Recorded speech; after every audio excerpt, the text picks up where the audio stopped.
이제 우리가 사는 지금은 영적인 시대고 또 이제 환란을 예비하는 다가오는 시대이기 때문에 정말로 영적으로 끼어 있지 않으면 안 됩니다. 그래서 성경 말씀은 전부 다 우리 자신들에게 얘기하는 거예요.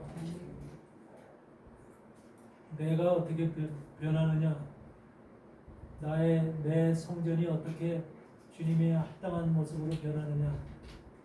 모두가 주님은 여러분 개인에게 얘기하는 것이지 세상을 위해서 세상을 대해서 얘기하는 것 같고 이스라엘에 대해서 얘기하는 것 같아도 그게 사실은 나를 위한 것이라는 거예요. 그래서 모든 초점을 나한테 맞춰야 돼요. 성경 전체가 다 나한테 초점을 맞춰야지 그렇지 않으면 안 돼요. 하나님은 우리 개인을 하나님께서 성전 삼으시고 또 그것을 성전이 이루어지길 원하시고 또 하나님께서 그럼으로 인해서 성전된 우리를 하나님의 사람들로 구원하길 원하시고 그렇게 돼서 완전히 하나님의 거룩한 자들로 변화되길 원하시는 거예요.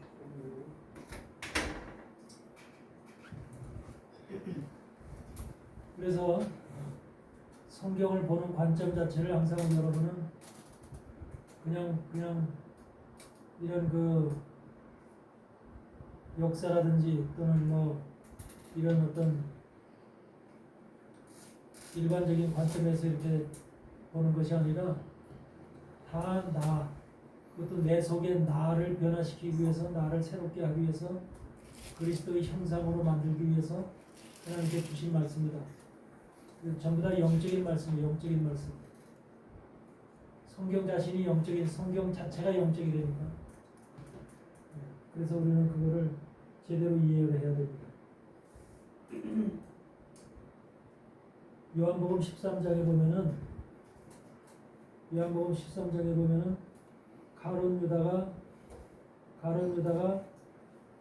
예수님을 배반하잖아.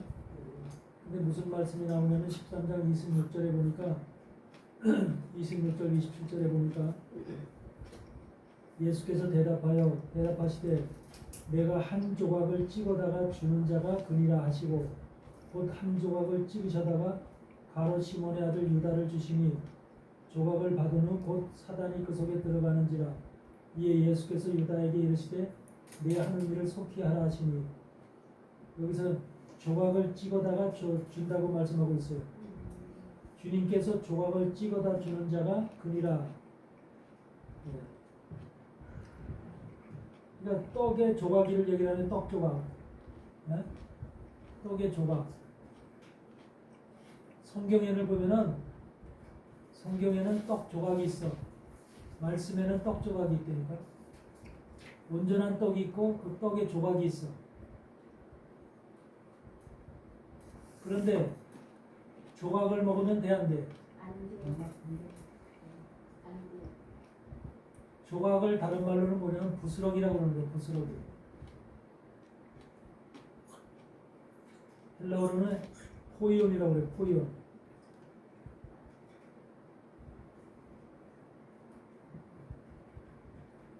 그러니까 성경 말씀 속에는 말씀의 영적인 의미가 딱, 그러니까 쉽게 얘기하면 아까 돌 얘기를 했죠? 말씀이 돌이라고 그랬죠?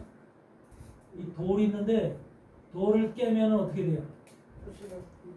부스러기로 나눠지죠? 잘게 쪼개지죠? 그러면 그 돌로서의 의미가 있어요? 없어요?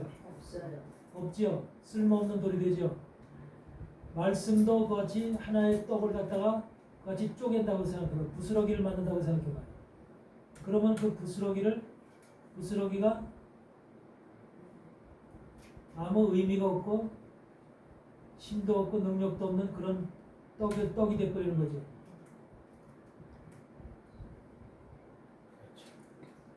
바로 그것이 바로 가룟 유다는 바로 주님께서 그 부스러기를 줬다는 거예요. 조각을. 그러니까 제자들에게는 떡을 온전한 떡을 하나씩 줬다 그러면 지금 가룟 유다는 떡을 자른 부스러기를 줬다. 그렇게 지금 볼 수 있는 거죠. 근데 떡 조각을 부스러기를 주니까 부스러기를 받아 먹은 27절에 조각을 받은 후에 곧 사단이 그 속에 들어가는지라. 그러니까 조각을 받으면 사단이 들어간다는 거예요. 조각을 먹으면. 그러니까 하나님 말씀 속에서도 말씀의 온전한 것을 순수한 떡을 받아 먹지 못하고 조각을 먹으면 부스러기를 먹으면 바로 뭐가 돼? 사단이 들어간다는 거예요. 그래서 이단들이 전부 다 이 조각들이 뭐냐면 이단들이 먹는 것이고 이걸 조각은 누가 오냐 마태복음 13장에 보면은 뭐라고 나오냐 마태복음 15장에 보면은 주인의 상에서 떨어지는 부스러기를 먹는 개들 그렇게 나오죠. 주인의 상에서 떨어지는 개들도 주인의 상에서 떨어지는 부스러기를 먹나이다 그런 말이 나오죠.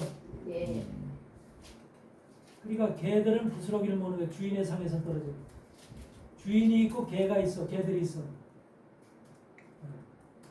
그러니까 성경 안에서도 하나님 안에서도 주인의 입장에 있는 사람이 있고 개들의 입장에 있는 사람이 있어. 개들은 항상 뭘 먹어? 지금 교회 안에 수없이 많은 개들이 있다니까. 개들이 있어가지고서 하나님의 말씀에 온전한 떡을 먹지 못하고 부스러기를 먹는 거예요. 부스러기를 먹고 자기네들이 진짜 하나님의 말씀을 먹은 것처럼 지금 행세를 하고 있고 사람들을 속이고 있는 거예요. 그게 이단들이야. 그러니까 하나님의 교회 안에서 이단들이라고 하는 자들은 다 부스러기를 먹은 자들이에요. 그러면서 그 속에는 사단의 영이 들어가서 부스러기를 먹게 되면 반드시 사단이 들어가게 돼 있어. 사단은 말씀이 진정한 온전한 말씀인지 부스러기 말씀인지를 잘 분별해. 알아요. 그러니까 여러분들도 영적으로 온전한 떡을 먹은 사람이라면 말씀을 들으면 저 사람이 부스러기를 먹은 사람인지 온전한 떡을 먹은 사람인지를 분별할 수 있는 영적 분별력이 있어야 되는 거예요.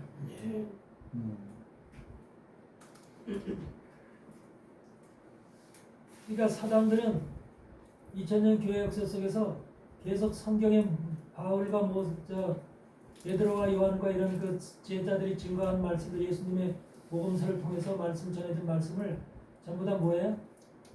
부스러기를 만들었어. 부스러기. 사단들. 그래서 부스러기를 만들어서 그걸 갖다가 진리처럼 전해오고 가르쳐온 거예요. 이런 것이 교회 2000년의 역사 속에서 지금 변천되어서 내려온 우리의 역사예요.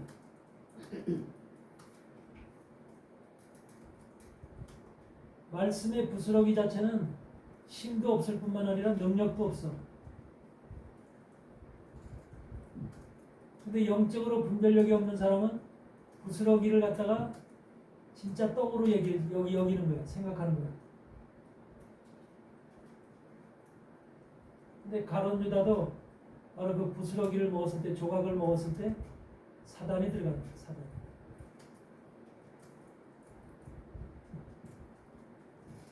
그러니까 주의 종들도 그렇고 하나님의 성도들도 그렇고요. 하나님의 말씀에 부스러기를 먹는 것이 얼마나 위험한 일인지.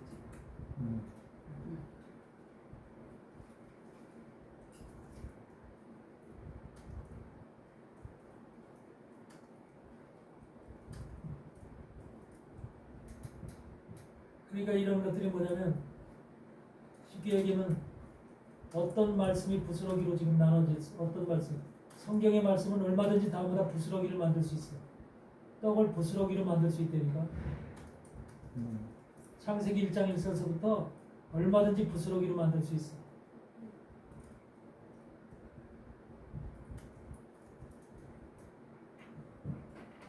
우리가 열왕기 17장에 보면은 열왕기 17장에 보면은 엘리야 사건이 나오잖아. 그렇죠? 엘리야가 디셉 사람 길르앗에 살고 있는 디셉 사람 엘리야 그렇게 나오죠.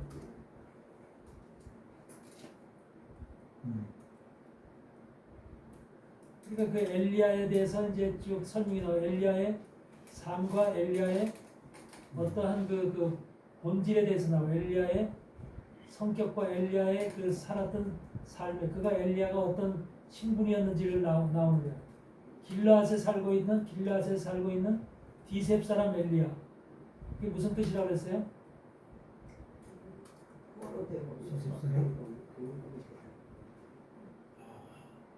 길르앗이라는 것은 돌산이 되죠? 네, 돌이 많은 산이에요. 돌이 많은 산. 물산이 많은 근데 그곳에 살고 있는 디셉 사람이래요. 디셉 사람이라는 것은 엘리야의 속성을 얘기하는 거예요. 본질을. 한마디로 말하면 구속되고 감금되어 있는 그 신분 상태를 나타내는 거예요. 묶여져 있는. 그러면 이게 직접 뭐 감옥에 갇혀 있는 걸 얘기를 하냐? 감옥에 갇혀 있는 것도 얘기할 수 있지만 디셉 사람 엘리야라는 것은 우리 인생들 자체 하나님의 주의 종들 엘리야처럼 쓰임받을 하나님의 종들이 세상의 사단에 의해서 감금되고 구속되어져 있는 이가 하나님의 종으로 부름받기 전의 모습은 우리가 감금되고 구속되어지고 감옥을 살고 있는 이 세상에서 그런 존재들이었다는 거예요. 사단의 틀을 벗어나서 자유스럽게 왕성하게 살던 사람이 없고 사단을 이기고 살 사람이 없죠. 사단을 이기면서 우리가 자유스럽게 살게 된 것은 예수님의 십자가 사건 이후로다가 우리가 자유를 얻으면서 살게 된 거야. 예수님이 오시기 전까지는 전부 다가 사단의 굴레에서 우리가 그에게 멍에를 메고 쇠고랑을 차고 그들의 감옥 속에 갇힌 상태로 모든 우리 육체적인 삶과 심리적인 삶이 그렇게 어려운 상태에서 살아갔던 것이 바로 모든 인생들의 삶의 모습이라는 거예요. 엘리야도 동일했다는 거예요. 실질적인 디셉의 감옥이라고 하는 곳에서 감옥 생활을 했다는 것을 의미하는 거 아니에요. 영적인 감옥을 얘기하는 영적인 감옥, 영적인 디셉, 영적인 지금 어려움, 고통, 감금되어 있고 구속되어져 있는 상태. 그것은 엘리야뿐만 아니라 모든 인생들이 다 똑같잖아요. 여러분도 그 과정 속에서 나온 것이거든요. 그랬던 디셉 사람 엘리야를 하나님께서 부르신 거예요.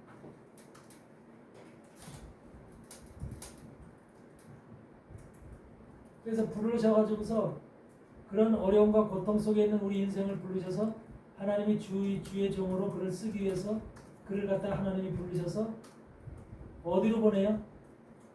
그를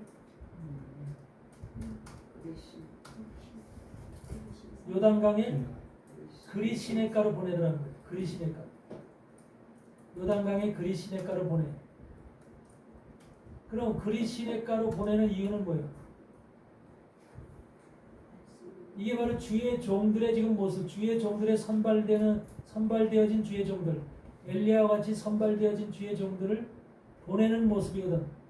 가야 될 것이 그 다음 단계가 그리 시냇가라는 거예요. 세상과 단절된 것.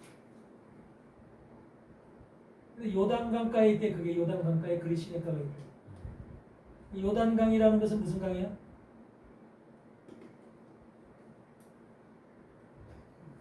죽음의 강을 얘기하죠.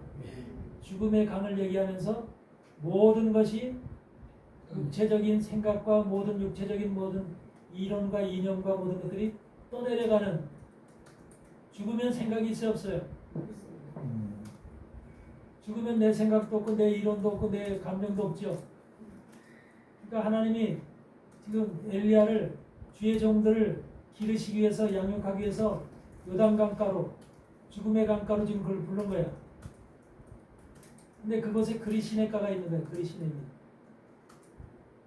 단절된 세상과 단절되고 분열된 완전히 단절돼서 세상과는 완전히 끊어진 그런 단절된 그리 시냇가라는 곳이 있다는 거야. 그럼 주의 종을 하나님이 주의 종을 인도하는 방향이 바로 그렇게 어려운 세상의 사단의 굴레에서 우리를 끄집어내서 그리고 그 다음에 그리시네가라는 세상에 단절된 것으로 사망의 강에 바로 붙어있는 그리시네가로 우리를 보내더라는 거야.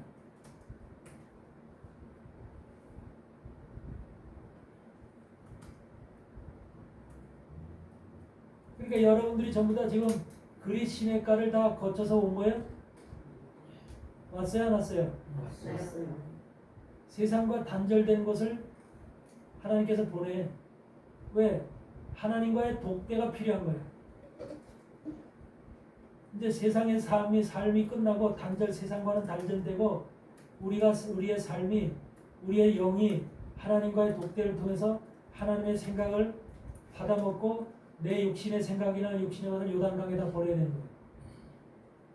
육신의 생각, 육신의 감정, 육신의 지식 모든 것들을 다 사단에 의해서 지배받던 모든 것들이 다 요단강에서 흘러서 떠내보내고 그러면서 하나님의 것을 받아들이는 하나님의 것을 내 것으로 이제 채우는 그러한 그리시네가가 우리에게 하나님의 종들에게는 반드시 필요하다는 거죠.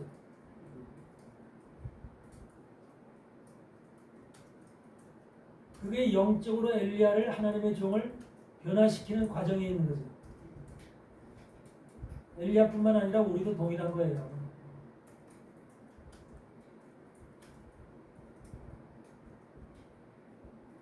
그러니까 이런 과정을 거치지 않으면 어떻게 해요? 진정한 종이 되는 게 아니에요. 진정한 종이 될 수 없는 거예요.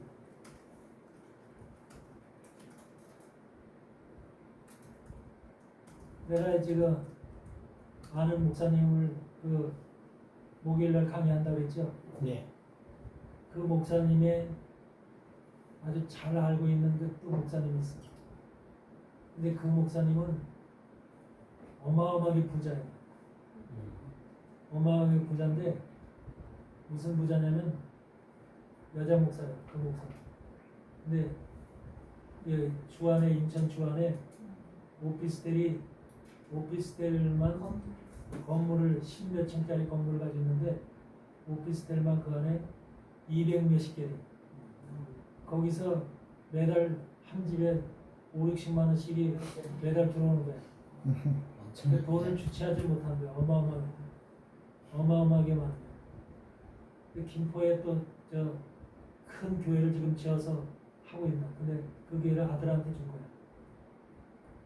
아들한테 줘서 이제 교회를 하는데 아들이 그렇게 돈 많은 그 엄마 밑에 아들이잖아.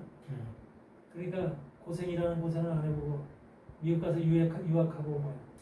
그래서 이제 엄마가 묻혀진 교회 안에서 목회를 하고 있고.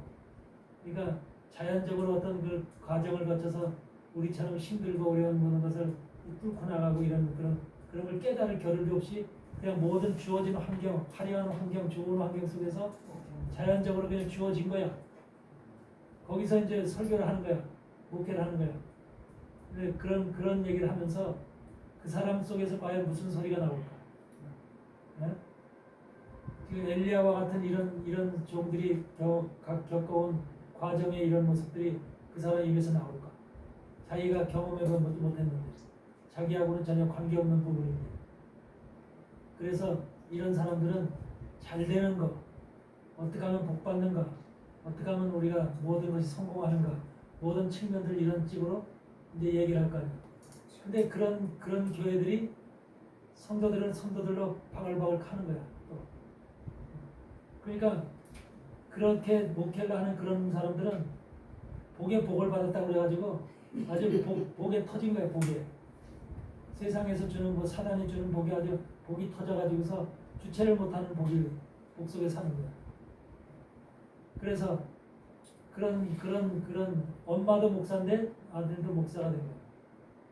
그런데 그런 얘기를 하면서 이 어마어마한 여러분 생각을 해보세요. 200 몇십 개 오피스텔에서 이렇게 그래서 내가 그랬어 그 목사한테 나한테 그럼 집 하나 공짜로 주라고 그래. 한번 달라고 그래. 그 목사한테 그렇게 많은 오피스텔인데 그거 뭐해? 하나만 더 달라고 그래. 한번 얘기나 해보시나요? 그러니까 그렇게 잘 나가고 현실의 어떤 그 아픔이나 그 고통이 없는 이런 상태로다가 성장해오고 자라고 그런 삶을 살았던 사람들은 목회자로서의 저는 하나님이 진정한 목회자로서 인정을 안 하는 거죠. 근데 그런 사람들이 세상에서 지금 훌륭한 복을 받은 목회자라고 생각을 하고 있는 거죠. 고생하고 이제 힘들어하는 목회자들은 목회자로 인정을 안 하는 거예요. 이런 지금 것이 우리가 살아가는 이 시대의 모습입니다. 근데 엘리야와 같은 엘리사와 같은 종이 되지 않고서는 우리가 진정한 하나님의 종으로 인정을 받기 힘든 거예요. 주의 종의 길은 정말로 험난한 길이에요. 험난한 길이고 힘든 거예요. 그냥 단순하게 되어지는 게 아니에요. 내가 가끔 이제 이렇게 지금 스포츠 채널을 보면은 골프 채널 본다고 그랬죠? 골프 채널 보고 또 이제 수영 이런 것들 보고 그러면 난 그 게임을 좋아해. 내가 하질 못해도 좋아해 보는 거. 보면은 참 잘하더라고. 어떻게 저렇게 잘할까? 어떻게 거기다 이렇게 공을 거기다 똑딱 떨어뜨려 놓을까? 그런 거를 보면은 얼마나 연습들을 했을까? 얼마나 거기에 대해서 노력을 했을까? 그런 생각이 들면서 나는 그걸 보고서 그 사람들이 잘한다가 아니라 나는 저 사람들처럼 노력을 했을까? 나는 저 사람들처럼 그렇게 지금 얼마나 내가 저렇게 정말로 하나님의 일에 하나님의 사람으로서 하나님의 말씀을 가진 사람으로서 하나님의 말씀을 마지막 때 전하기 위해서 얼마나 내가 애쓰고 정말 이렇게 땀 흘리면서 노력하고 있는가. 이런 걸 비교한다니까. 그러면서 마음에 다짐을 하는 게 뭐냐면 어떻게 하면 주님 내가 저들이 노력하는 것처럼 저들이 훌륭한 우승을 하기 위해서 저렇게 노력을 하는데 그런 것처럼 나도 하나님 나라의 우승자가 되기 위해서 어떻게 내가 얼마만큼 내가 해야 되는가. 이런 게 하나님 저로 하여금 그런 것을 그런 깨달음을 주시고 그런 것을 할 수 있도록 하나님 제게 힘을 주세요. 자꾸 그런 기도가 나온다니까. 그런 비교가 되는 거예요. 비교. 내가 과연 그들과 같이 저런 연습을 했을까? 근데 그 사람 대단해들지. 운동선수들 내가 운동 게임을 보면서도 저 사람들이 저렇게 지금 남들한테 인정받는 그런 선수들이 되기까지 세계 챔피언이 되기까지 과연 그냥 된 거 아니잖아. 이번에 우리나라 수영 선수가 수영 대회 나와서 세계 수영 선수도 싱가포르에서 있었잖아. 그 싱가포르의 수영 선수 예전에는 뭐 박태환이 이런 사람들이 이제 우리나라 우승도 하고 이제 금메달 따고 그랬는데 이번에 딱 은메달 하나밖에 못 땄어. 아니 은메달 동메달 하나밖에 못 땄어. 그리고 전부 다 나고 하나도 딴 게 없습니다. 그래서 우리가 메달기 등수를 쭉 보니까 동메달 하나랑 저 끝머리 쪽에 가지고 수영 선수들도 지금 얼마나 그거 보면은 참 아프리카 우간다에서도 우간다 사람들이 1등하는 사람들도 있고 그래 그 아프리카 사람들도 요새 검둥이들이 사실 옛날에는 그 수영에 잘 안 나왔는데 수영 선수를 출마해가지고 아주 1등도 하고 막 2등도 하고 막 그러더라고. 이게 그런 걸 보면니까 근데 우리나라는 지금 왜 저들 우리나라는 상을 못 할까? 왜 안 될까? 여자나 남자나 아무도 지금 상 탄 사람이 없어. 하나 그 동메달 200m 그 자유형에서 동메달 하나 땄어. 그걸 보고 그것도 굉장히 잘한 거예요. 그런 걸 보면서 배가 부르니까 연습들을 안 했나 보다. 어? 이제 좀 게을러졌나 보다. 이런 생각이 좀 들더라. 그래서 하나님의 종들은 디셉 사람 그 엘리야가 그리 시냇가로 가듯이 세상과 단절되고 분리돼서 우리가 바울이 다메섹 선상에서 그렇게 전하고 예루살렘에서 바로 저기 갔다가 그 다음에 어디로 가? 사우디아라비아로 가죠. 아라비아로 가가지고서 아라비아에서 3년 동안 있죠. 주님과 독대하는 시간이었잖아요. 독대하는 시간. 주님과 독대하는 시간이고 그 다음에 어디로 가? 하나님께서 그거는 부족하다 그래가지고 다소로 보내죠. 다소. 고향 다소로 보내죠. 고향 다소로 보내가지고 거기서 몇 년을 있어요. 13년에 13년. 그럼 도한 몇 년이야 도대체? 이런 시간 동안 누구도 찾지 않고 누구도 거기 다소에 있는 바울을 찾지 않았어. 근데 그런 바울이 하나님이 이제 됐다. 바울을 불러다가 하나님의 종으로 쓸 때가 됐다 그러니까 그 다음에 이제 하나님께서 누구를 보내 거기다 바나바를 보내죠. 네. 바나바를 보내서 바울을 안디옥으로 데려오죠. 네. 그런 과정에서 이제 처음으로 다 이제 사역을 시작하잖아. 그와 같은 바울도 바울 나름대로의 하나님과의 독대하는 시간이 있었던 거야. 그러니까 독대하는 시간이 바로 뭐야? 그리시네가야. 얼마나 힘들고 어려운 시간이었겠어. 이 시간이 하나님의 종들한테는 반드시 필요한 겁니다. 근데 이런 말씀들을 이렇게 곧바로 전하는 것이 온전한 떡을 전하는 것이거든. 엘리야에 대한 말씀을 전할 때. 그래서 우리 주의 종들이 가야 될 엘리야를 표본으로 엘리야를 통해서 나의 모습을 비춰보고 내가 과연 그 과정을 지금 갖고 있는가, 아니면 나는 지금 한마디로 조각을 먹고 건너뛰고 있는가. 그런데 대부분의 사람들은 그 고난을 겪고 싶지 않은 거야. 좋은 일이 있으면 좋은 일이라도 그걸 다 거쳐서 그냥 건너뛰고 싶은 거야. 이런 사람들이 많잖아요. 그래서 이렇게 해서 조각을 먹은 사람들은, 조각을 부스러기를 먹은 사람들은 그걸 그대로 엘리야가 거쳐온 길, 거쳐온 그 고난과 아픔의 시간을 피한다니까. 피한데 그걸 갖다 제거 버린다니까. 엘리야라는 유명한 훌륭한 종에 대한 좋은 점만 나열하지, 좋은 점만 나열하고 훌륭한 점만 나열하지, 그 종의 당하고 그 종이 걸어왔던 그 아픔과 슬픔과 눈물은 그 언급을 안 한다니까. 이게 바로 이게 이단들이 하는 짓이야.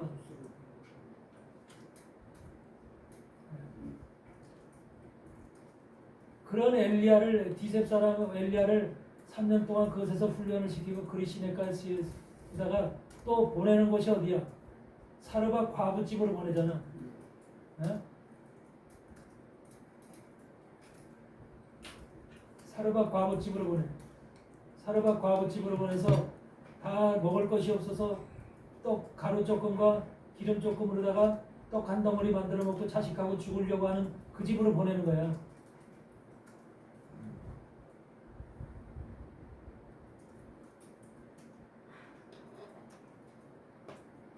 그러면 엘리야 입장에서 보면 하나님, 내가 여태까지 고생하고 힘들게 했는데 좀 부잣집으로 보냈지 이게 뭐예요?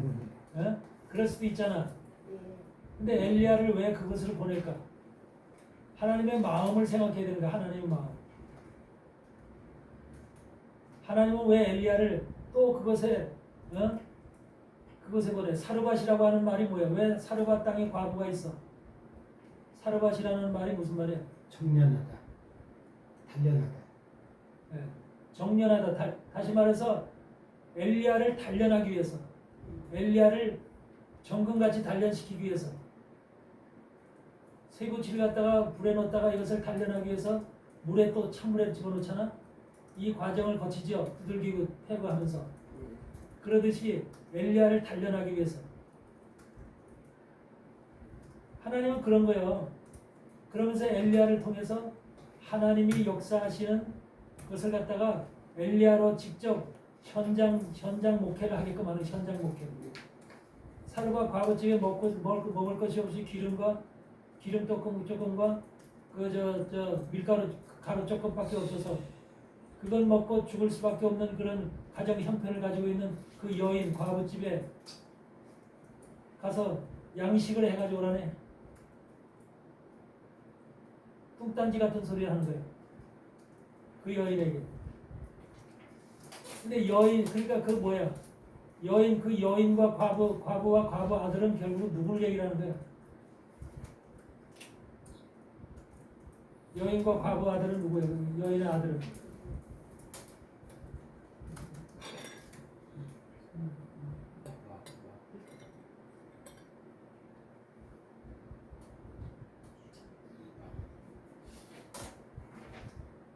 그래도 그거는 하나님의 말씀을 가지고 있는 하나님의 자녀를 얘기하는 거예요. 자녀. 하나님의 자녀. 근데 한 번 먹고 죽을 수밖에 없는 그런 떡 하나 만들어서 먹고 죽을 수밖에 없는 그런 가난한 자녀를 얘기하는 거예요. 자녀는. 근데 이스라엘 땅에 그와 같은 떡을 만들 수 있는 자녀가 없는 거야. 이스라엘은 전부 다 누구예요?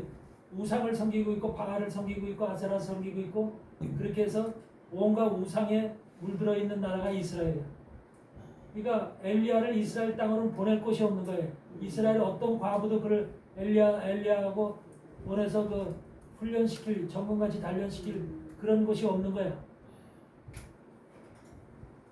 근데 시돈 땅에 바로 그런 시돈 땅. 시돈이라는 건 우상을 섬기는 땅이잖아. 이방 땅을 얘기하잖아요. 이방 땅에 있는 지금 그런 여인을 얘기하는 거야. 그러니까 엘리야서부터가 지금 뭐 하는 거야? 이방의 우리를 위해서, 여러분들을 위해서, 이 땅에 이방의 믿음을 가지고 있는 우리를 위해서 지금 하나님께서 지금 엘리야를 보내신 거야. 그것은 쉽게 얘기하면 그 당시의 사건이라기보다도 미래적 사건을 예언하고 있는 거예요. 앞으로 일어날 예언을 얘기하고 있는 거예요. 이방 땅에 가지고 이방 땅 시돈의 사르밧 과부처럼 그와 같은 작은 그 소량의 밀가루 가루와 기름밖에 가지고 있지 않은 그 여인에게 하나님께서 바로 엘리야를 통해서 그를 갖다가 이방을 살리기 위해서 이방 땅 여인에게 믿음을 가진 이방을 지금 살리기 위해서 죽음이 아니라 떡을 만들어서 먹고 죽을 그런 입장이 아니라 그것에 계속해서 하나님의 가루와 기름이 떨어지지 않고 계속 채워지면서 떡을 만들어서 먹을 수 있는 이방에 계속해서 하나님의 말씀이 공급되어지는 말씀과 성령이 공급되어지는 거기에 가루와 기름은 말씀과 성령을 얘기하거든요. 이것이 공급되어짐으로 인해서 계속해서 이방 땅이 살아나는 되살아나는 이러한 지금 역사를 엘리야를 통해서 지금 앞으로 이루어질 일들을 지금 얘기하고 있는 거예요. 이스라엘 땅에서 그것이 이루어지는 게 아니라 시돈 땅이라는 이방 땅에서 그것이 이루어지는 거예요.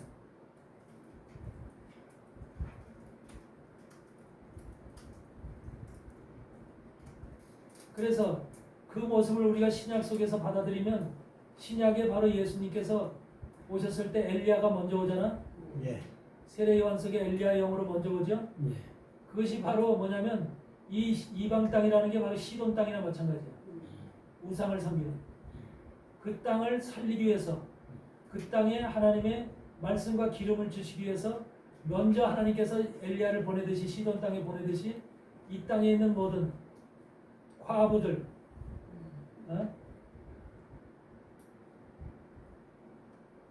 그 과부들이라는 건 진짜 과부를 얘기하는 게 뭐예요?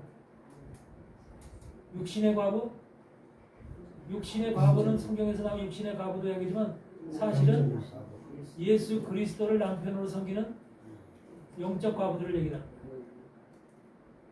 이런 사람들이 이방 땅에 지금 영적 과부들이 있는 거야.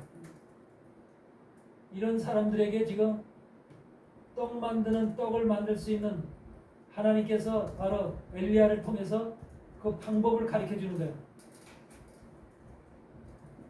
그러니까 이 여자 스스로는 이 과부와 아들 스스로는 떡을 더 이상 만들 수 있는 재주가 없는 거예요. 능력이 없는 거예요. 그렇지만 이 엘리야를 통해서 엘리야의 말에 순종했을 때 엘리야의 뜻대로 엘리야가 원하는 대로 엘리야의 말을 지키면서 그것을 순종했을 때 그것이 그대로 이루어지는 거예요.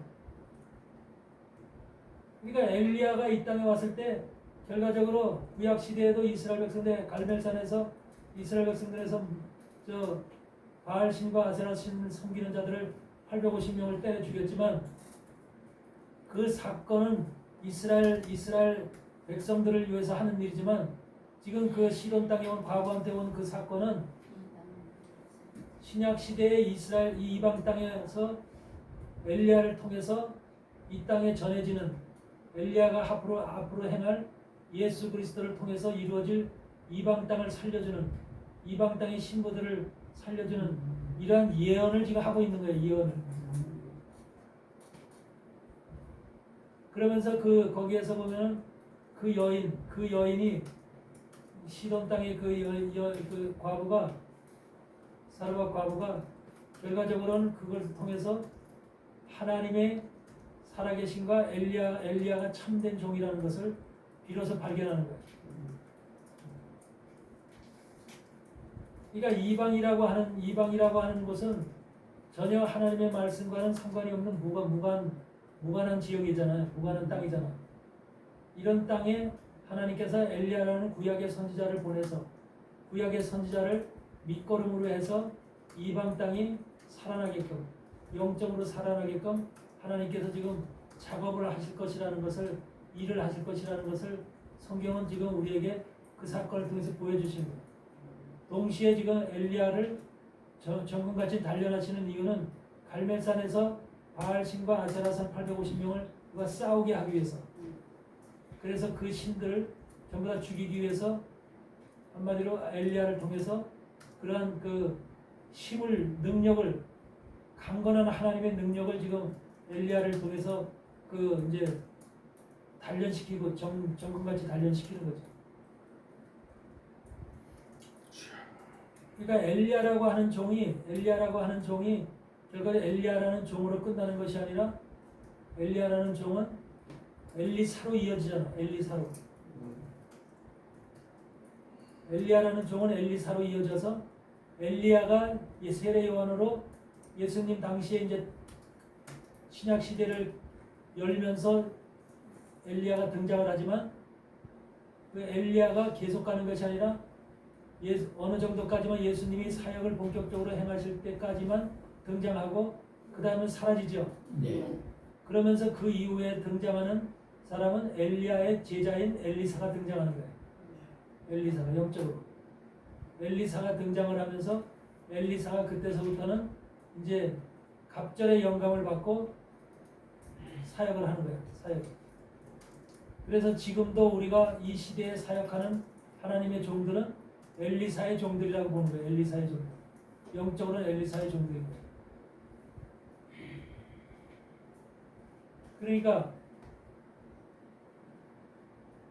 엘리야와 엘리사의 관계는 특별히 하나님께서 구약과 신약이라고 하는 이것을 두 갈래로 나눠지면서 엘리야를 그렇게 불러서 사역을 함과 동시에 엘리야에게 엘리사를 네 다음 선지자로 기름 부음을 해서 선지자로 세우라고 그러잖아. 예. 그래서 19장에 보니까 열왕기상 19장에 뭐라고 그래? 이제 호렙산에 가서 하나님의 명령을 따라서 거기에 순종을 해서 내려와서 어떻게 아벨무홀라 사밧의 아들 엘리사에게 기름 부음을 줘서 그를 갖다 선지자로 네 다음 선지자로 세우라 그러죠. 예. 그러니까 엘리야와 엘리사의 선지자를 대통을 이어받는 것은 이건 하나님의 명령인 거야. 명령. 성경에 보면 어떤 선지자에게 네가 다음에 누구 선지자를 세우라 하는 그런 것이 없어. 성경에 그 선지자는 그 선지자 당대로 끝나. 대부분의 선지자들이 다 이사야 선지자도 그렇고 뭐 호세아도 그렇고 뭐 다니엘도 다 그 시대 선지자로 끝나. 선지 사명으로 끝나. 근데 엘리사라는 제자를 세워서 그 선지자가 기름 부음을 떠서 그 대통을 이어. 그게 바로 뭐냐면 구약을 대표하는 선지자 엘리야와 신약을 대표하는 선지자 엘리야로부터 기름 부음을 받는다는 소리야.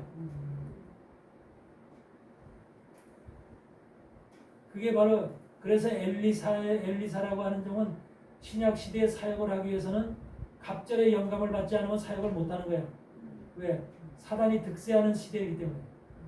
사단이 더욱더 강력하게 역사하고 득세하는 그러한 시대이기 때문에 엘리사의 영감을 가진 여러분들은 갑절의 영감을 받아야 되는 거예요. 특히 마지막 시대 종말에 이 시대에 그 사역을 하는 하나님의 종들은 엘리사의 갑절의 영광을 받고 사역을 하지 않으면 견딜 수가 없는 거예요. 그런데 엘리사가 저 사역을 할 때 엘리야의 부름을 받을 때 뭐를 하고 있었다고 그래요? 농사짓는 농사꾼이었잖아요. 밥 갈고 있었지요. 12결이 소를 갈고 있었지요. 12결의의 소를 갈고 있었는데 엘리사는 몇 번째 있었대요? 몇 번째 소와 함께 있었다고 그래요? 12번째 소와 함께 있다. 12결의의 소와 있는데 12번째 소와 함께 있다 그러잖아요. 그게 뭐예요? 마지막 시대와 함께 있다는 소리의 마지막 시대. 엘리사는 마지막 시대의 종이라는 거예요. 그러면서 마지막 시대의 종, 그 마지막 시대 마지막 그 12마리의 종, 12결의의 종 중에 그 소들 중에서 12번째 결의의 소를 갖다가 번제로 드리는 거예요. 거기서 번제로 드리잖아요. 그걸 잡아서 그 엘리사라고 하는 것이 신약시대의 종 전체를 의미하는 거기도 하지만 마지막 종말 지금 이 시대의 종들이 바로 엘리사의 종이 돼야 되는 거예요. 그래서 이 종들 속에 하나님 앞에 예수님 앞에 번제로 드려져야 될 종들이 나와야 된다는 거예요. 그게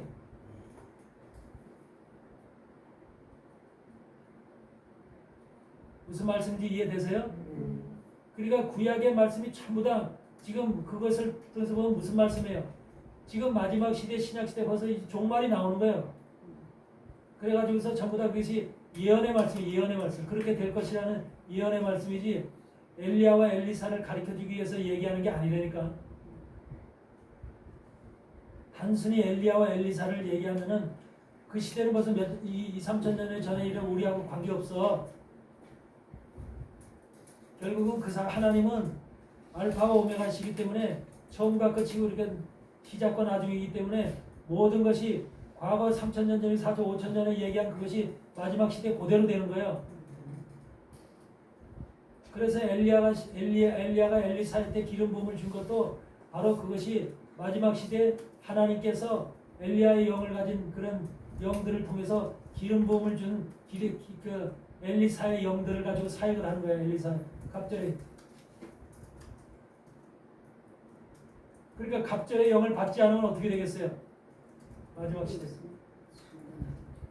사역을 못 하는 거예요. 마지막 시대 갑절의 영을 받지 않으면 사역을 못 하는 거예요. 그래 그 갑절이 뭐가 갑절이에요? 마지막 시대에 가지고 있을 종들이 가지고 있을 엘리사와 같은 종들이 가지고 있을 갑절의 내용이 뭐예요? 갑절이라는 것은 원래 가지고 있던 것에서 하나 더 하는 거잖아요. 예. 원래 가지고 있던 것에서 하나 더해져야 될 게 뭔 거예요? 요한계시록. 그게 요한계시록인 거예요. 요한계시록을 가져야지 갑절의 양식을 갖는 거예요. 근데 대부분의 마지막 시대 종들이 요한계시록을 싫어하잖아요. 그러니까 지금 그 사람들은 엘리사의 종이 될 수가 없는 거죠. 그러니까 지금 요한계시록 갑절의 양식을 가지고 있는 그 자들이 결국은 엘리사의 영을 가지고 있는. 그렇지만 엘리사의 영을 가지고 있는 모든 신약시대 지금 우리와 같은 종들이 누구의 사실 제자예요? 영적으로? 엘리야의 제자입니다. 엘리야의 제자. 그러니까 엘리사라고 하는 종은 엘리야가 없으면 나타나지 않았어요. 그 엘리야로부터 기름 부음을 받은 종이에요. 그렇죠? 그렇기 때문에 엘리야가 변화선상에서 마태복음 17장의 변화선상에서 주님과 모세와 엘리야 세 사람이 나타났죠. 그것이 바로 세 사람이 나타난 이유가 바로 모세가 해야 될 구약시대 율법으로 인해서 회당이 있듯이 엘리야는 왜 엘리야가 나타났을까를 여러분들 생각을 해보셨어요? 왜 변화선상에 해프림은 모태가 나타나는 건 그래도 이해돼. 왜 엘리야 선지자까지 모세와 엘리야가 왜 신옷을 입고 주님 앞에 나와서 주님과 대화하고 있을까? 뭔가 이유가 있으니까 대화하고 있을 거 아니에요. 뭐가 이유가 있으니까 불렀을 거 아니에요. 하나님이 또 주님 앞에 세웠을 거 아니에요. 근데 그들이 세워져 있는 모습을 보고 베드로는 하는 말이 반석으로 지음받은 베드로는 하는 말이 뭐라 그래요? 내가 이 땅에 초막을 셋을 짓겠다 그러잖아요. 초막이라는 게 바로 교회거든요. 그 주를 위해서, 모세를 위해서, 엘리야를 위해서 초막 셋을 짓겠다 그래요. 근데 누가복음에 보면 자기가 한 말이 무슨 말인지도 모르고 했다 그래요. 누가 시킨 말이에요? 성령께서 시킨 말이에요. 그럼 그대로 된다는 소리잖아요. 지금 그대로 있는 거예요, 세상에. 주님의 교회와 모세의 교회와 엘리야의 교회가 있는 거예요. 그러니까 지금의 교회는 엘리야의 교회인 거예요. 마지막 시대 교회는 엘리야의 교회예요. 근데 그 속에 역사하는 영은 갑절의 영을 가진 엘리사의 영들이 일하고 있는 거예요. 교회 자체는 엘리야의 교회라니까. 엘리야의 교회. 근데 그 속에서 역사하는 영은 엘리사의 영이 역사하고 있다니까.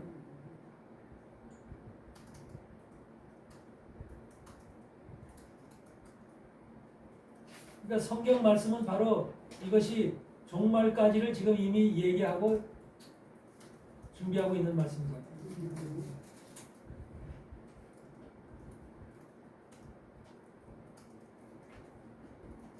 그러니까 성경이 얼마나 세세하게 이런 것을 준비하고 있었느냐, 우리에게 지금 예언하고 있었느냐라고 하는 것을 알 수가 있죠.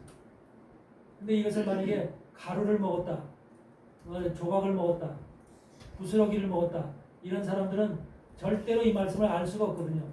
깨달을 수가 없어요.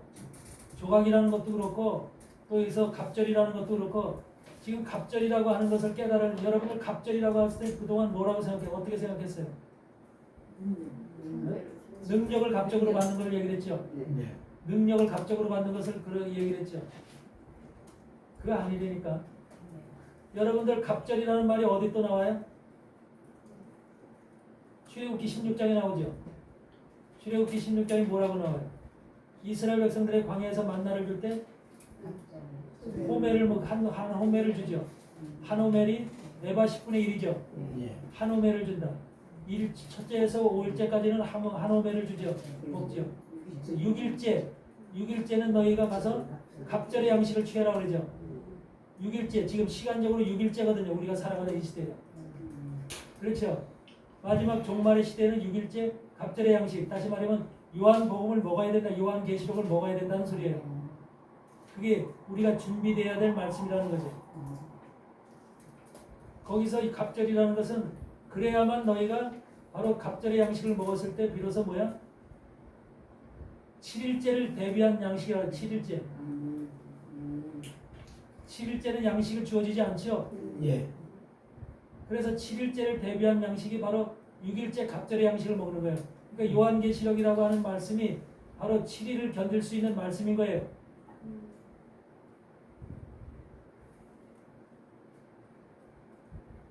그러니까 7일이라고 하는 천년왕국이잖아요. 주님이 강림하셨을 때 세상이 이제 7일째잖아요. 안식의 시간.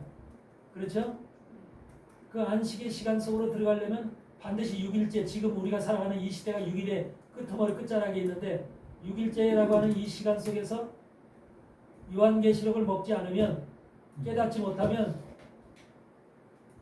천년왕국에 들어갈 수도 없고, 천년왕국이라고 하는 것에 한마디로 말하면 냄새도 못 맡아요. 이 말씀을 깨달으면 우리가 요한계시록이 얼마나 중요하다는 것을, 또 엘리사한테 갑절의 양식을 취한 것이, 갑절의 양식을 먹으라고 한 것이 얼마나 이것이 지금 그 중요한 사건인가. 이거는 사실은 영적으로 깨닫지 않으면, 하나님이 영적으로 보여주지 않으면 도저히 해결될 문제가 아니거든요. 성경을 일반적으로 봐서는 도저히 이것을 깨달을 수도 없고 해결될 일이 아니에요.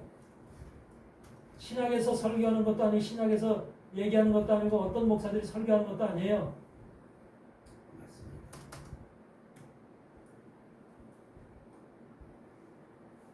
그러니까 이런 문제들이 바로 완전한 떡인 거예요. 영적인 떡. 이런 것들을 완전한 떡인데, 그거를 부스러기를 내면은 바로 그 부스러기를 먹는 자들은 결과적으로 그 말씀 속에서 좋은 것들만 따라, 편리하고 좋은 것들만 부스러기를 따라 자기네들이 먹는 거예요.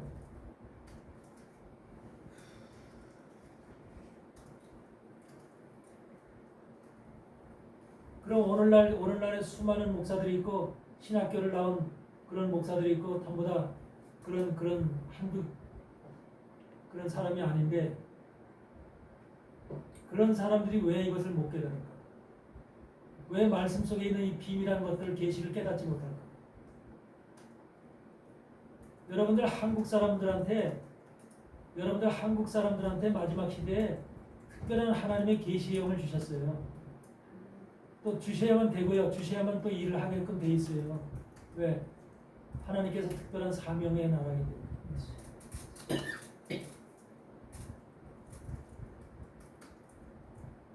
그래서 이런 말씀을 깨달아야만 지금 우리가 마지막 때를 준비할 수 있는 엘리사의 영을 가진 자들로서 이런 것들이 그렇구나. 내가 바로 그런 하나님의 사명을 가진 자라구나. 엘리사라구나. 내 속에는 엘리사의 영이 함께함으로 인해서 하나님께서 나를 갖다 쓰시겠다는 소리구나. 엘리야가 갈멜선 산에서 850명의 우상 바알 선자 아세라상을 때려 없듯이 죽이듯이 바로 마지막 시대에 엘리사의 갑절의 영을 가진 자들이 이 땅의 수많은 종들, 거짓 종들을 그와 같이 때려 없애야 되는 거야. 때려 죽여야 되는 거야. 엘리야가 그와 같이 사건을 그렇게 같이 일을 한 것은 그냥 일을 한 거 아니야. 엘리사가 갑절의 영을 가진 엘리사가 제자로서 그 대타를 이어받아서 그 일을 행할 것이라는 것을 얘기하는 거예요. 여러분 생각해보세요. 엘리야 한 명이 850명과 싸워서 이겨. 그래 안 그래요? 이것이 우리가 앞으로 싸워야 될 대상인 거야. 여러분 한 명이 850명의 사람과 싸워서 이겨야 되는 거야. 그러니 여러분들이 아무나 하나님의 엘리사의 영을 가진 종이 되겠어요? 아무나 되겠냐고. 아무나 하나님이 세우겠냐고.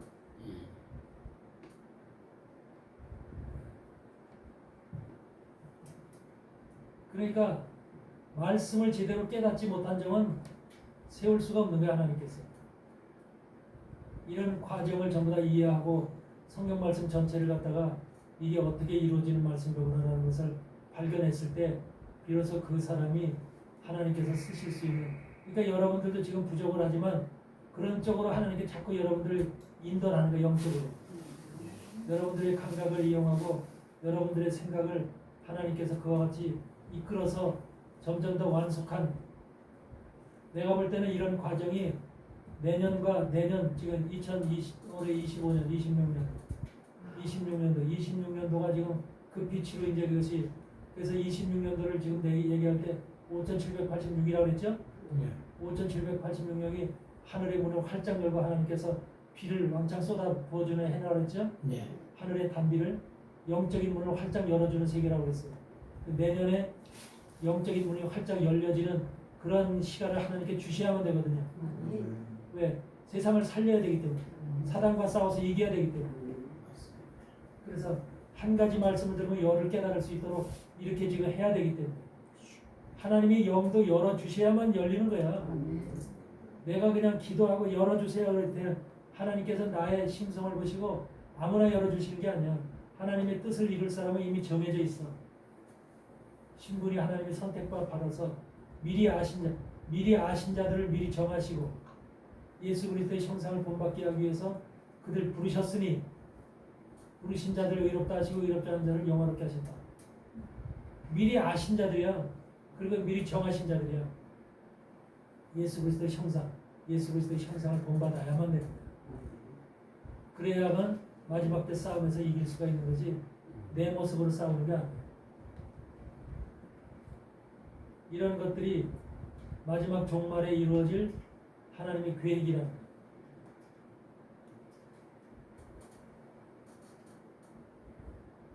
그러니까 엘리야와 엘리사의 관계를 제대로 이해하지 못하면 왜 엘리야가 굳이 다른 종들은 없는데 엘리야에게는 굳이 하나님이 그 호렙산에서 명령하면서 엘리야는 아벨 모올라 디셉 사람 사밧 사람 엘리사에게 기름 부음을 줘서 너 다음에 종으로 세워라. 왜 그런 말씀을 굳이 전할까? 어? 어떤 선지자에게 그런 말씀 전한 거 없잖아요. 수많은 구약의 선지자들이 있지만 유일하게 하나님이 엘리야에게만 그 말씀을 전한다. 그래서 엘리사가 선지 학교를 만들잖아요. 선지 학교를. 그 여리고서부터 베델세 이런 데 선지 학교를 만들죠. 선지 생도들이 있었죠. 이게 바로 신약 시대의 엘리사의 영을 가진 자들이 만들어서 선지 학교요. 선지 학교를 만들어서 그 속에서 바로 엘리사의 영을 가진 종들이 양육되어지는 거야. 괜히 여러분들이 왜 여기서 에스라 개혁군이라고 간판을 붙였지만 사실 엘리사의 선지학교예요. 엘리사의 선지학교. 거짓이 아니니까. 이름 바꿔. 제목 바꿔. 빨리 알아듣게.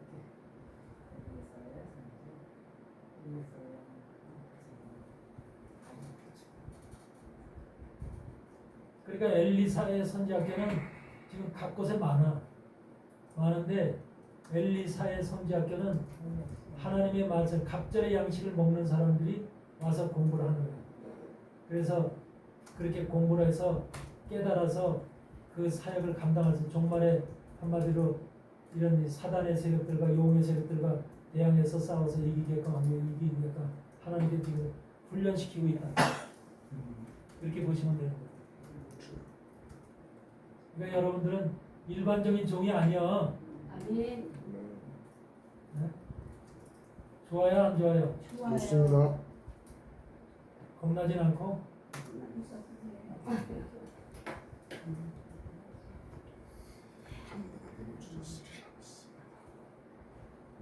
지금 하시는 거죠. 그럼 주님이 하게 하시죠. 주님이 다 힘 주시고 능력 주시고 아무렇지도 않게끔 다 하시오. 아멘. 그러니까 걱정할 거 하나도 없어. 주님만 믿고 그냥 가면 되는 거야. 하나님께서 어떤 때가 될지 네가 굳이 말하지 말고 하나님께 할 말을 넣어주신다고 그러잖아. 할 말. 그러니까 다 하나님께서 예배하신 여러분들에게 그것을 전부 다 이룰 수 있도록 여러분들이 이루지 못하면 실패자가 되는 거야. 이루지 못하면 실패자가 되는 거야. 근데 이것을 이뤘을 때는 그 영광이라는 것은 이미 말할 수가 없는 거예요. 영광의 크기를. 하나님께서 그런 자들을 지금 엘리사의 그 신학교에 보내서 그들을 훈련시키고 있는 거예요. 에스라 신학연구원이라고 써있지만 거기다 밑에다 엘리사 신학교, 엘리사 그렇게 선지학교 이렇게 써야 되겠어. 바로 가요. 바로 하시. 그게 더 좋을 것 같아요. 에스 같은 거 너무 많아요. 에스라 많지. 네. 에스라가 참 많아. 근데 내가 에스라 처음 했을 때도 그렇게 많지 않았거든.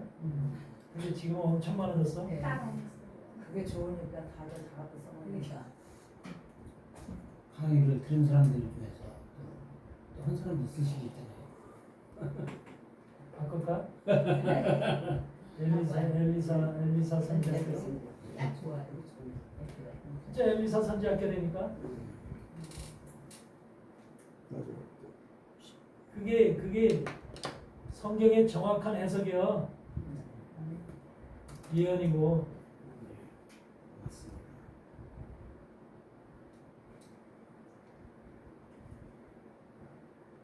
그래서 여러분들 계시록을 읽지 않고 계시록에 대해서 계시록에 모르는 지혜가 없는 자들은 이거는 갑절의 양식 거는 지금 6일째인데 지금 우리가 살아가는 이 시대가 6일째인데 갑절의 양식 저건 지금 먹는 성경의 구약과 신약의 양식까지 다 뺏겨 사단한테 막 뺏겨.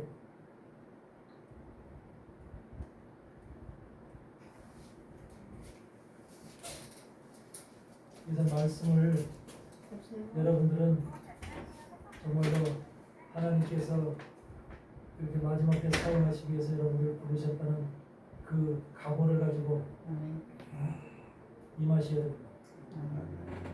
그래서 앞으로는 미국의 엘리사 선지학교, 진짜 엘리사 선지학교, 네. 미국의 엘리사 선지학교, 확실하게. 한국의 엘리사 선지학교 이 두 개를 만들어서 딱 좋네요. 하려고 해요. 아멘. 그래서 한국의 선지학교를 내가 없잖아. 그래서 우리 조남영 목사가 대신 맡아서 할 거야. 예, 조남영 목사 엘리사 선지학교 저 부원장이야, 부원장. 혼자. 아멘. 어떻든 조남영 목사가 시간 오래도 나하고 함께 말씀을 되게 사모하잖아요.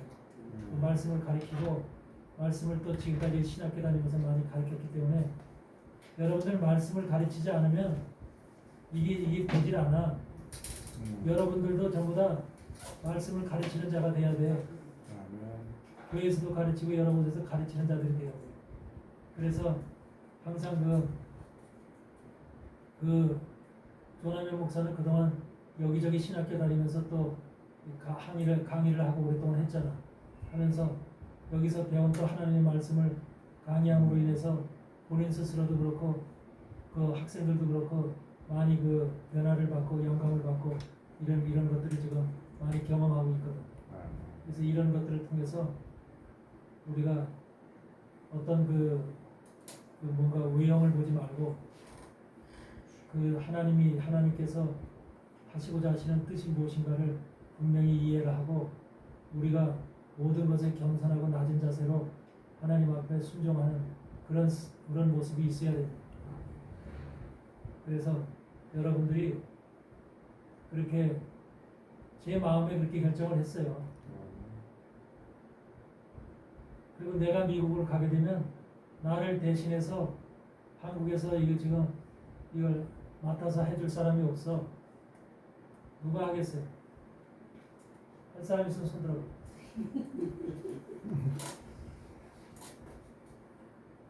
몇십 년 배운 사람 해요. 그렇지.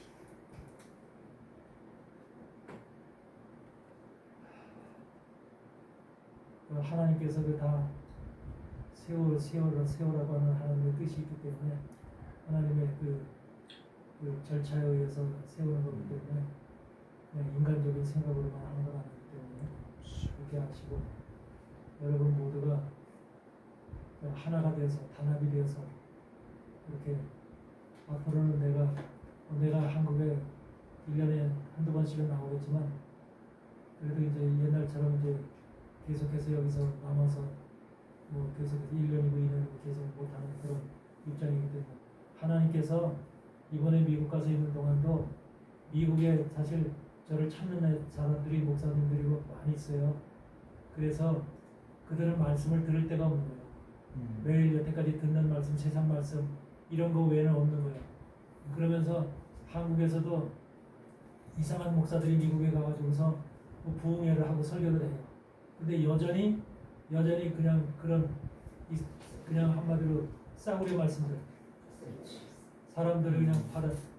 그리고 WCC에서 일하는 그런 목사들, 동성애자 목사들 이런 사람들이 또 감리교 목사들 이런 사람들이 가서 그 말씀을 전하고 나한테 미국에서 문자가 계속 오거든요. 그러면 누가 목사가 와서 지금 설교하고 집회를 하고 있다면 그 사람을 이렇게 내용을 파봐요. 그러면 전부 다 한마디로 말하면 내가 볼 때는 전부 다 한마디로 그렇고 그런 목사들이에요. 부스러기 먹는 사람들 다 그런 사람들이 아주 한국에서 뭐 그 대단한 목회나 하는 모양치고 미국에 와서 선전하면서 성도들을 미혹하고 유혹하고 있는 거예요. 그런 모습들을 보기 때문에 미국에서도 영이 열려진 사람들이 있거든. 그래서 참된 말씀을 찾는 사람들이 있어요. 다는 아니지만 그런 사람들이 있기 때문에 그런 사람들은 이제 말씀을 한번 들으면 아 이게 진리로구나 이게 참 말씀이라는 걸 알기 때문에 나보고 계속해서 아유 가시지 마시지 여기서 있으시지 계속해서 그러는 거예요. 그렇기 때문에 하나님의 그런 뜻도 있고 우리 같은 한민족으로서 또 미국의 한인들도 미국의 한인들도 지금 150만 명이 살잖아요. 그래서 그런 사람들도 우리가 그냥 내버려둘 수는 없으니까 한국하고 미국하고 이제 이렇게 해서 이제 큰 집 작은 집 해서 이렇게 할 거니까 그렇게 하시고 열심히들 하시기 바랍니다. 아멘. 그래서 우리는 하나님을 바라보고 하시는 사람하고 하는 게 아닙니다. 그렇게 하시고 일단 오늘 말씀 여기까지 하겠습니다. 거룩하신 하나님 감사합니다. 복되신 하나님 오늘도 우리에게 주신 말씀을 기억하게 하시고 하나님의 뜻을 쫓아서 우리가 마지막 때 엘리사의 영을 가지고 아버지 하나님께서 아버지 지시하고 예비하신 그 길을 걸어갈 수 있도록 도와주시옵소서. 성령의 충만함으로 우리가 하나님의 뜻을 이루어갈 수 있도록 또 권세한 능력을 더하여 주시고 아버지 하나님께서 마지막 시대에 우리를 사용하고자 하는 그 목적을 향해서 우리가 사명감을 가지고 의식을 가지고 한 끝까지 싸워 승리할 수 있도록 도와주시옵소서. 아버지 하나님께서 영적인 하나님의 말씀을 영적으로 발견할 수 있는 영의 사람 되게 하시고 아버지 하나님의 뜻이 저희들 속에서 또 삶 속에서 가정 속에서 교회 속에서 이루어질 수 있도록 하나님 축복하여 주시옵소서.